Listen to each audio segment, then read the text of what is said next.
एक बार एक व्यापारी के पास में बहुत ही सुंदर तोता था। एक दिन व्यापारी को किसी काम से जंगल के रास्ते दूसरे नगर जाना था, तो व्यापारी ने कहा कि क्या तुम अपने साथ वाले तोतों को कोई संदेश देना चाहोगे? तोते ने कहा कि बस उन्हें इतना कह दीजिए कि मैं पिंजरे में बहुत खुश हूँ, मगर उनकी याद बहुत आती है। व्यापारी ने कहा ठीक है। व्यापारी जंगल में गुजरने लगा तो उसने देखा कि एक तोतों का बहुत बड़ा झुंड है। तो व्यापारी ने वैसा ही किया कि भाई एक आपका तोता है जो मेरे पिंजरे में कैद है, मगर वो बहुत खुश है, आपकी याद आती है। इतना सुनते ही एक पेड़ पर बैठा बुजुर्ग तोता नीचे गिर गया और मर गया। व्यापारी ने देखा, उसे बहुत दुख हुआ कि मेरे संदेश की वजह से एक बूढ़े तोते की जान चली गई। व्यापारी उस तोते के पास में आया, अपने घर आया और पिंजरे में कैद तोते से कहा कि भाई मैंने आपका संदेश तो वहां पे पहुंचा दिया, मगर यार मेरे को बड़ा दुख हुआ।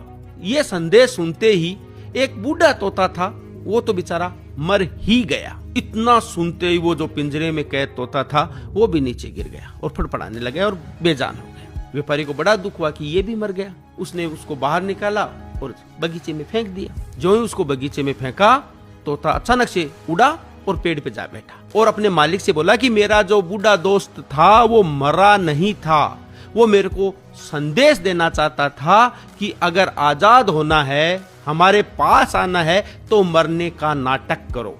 और मैंने वैसा ही किया और आज मैं आजाद हूं, ऐसा कह के वो उड़ गया।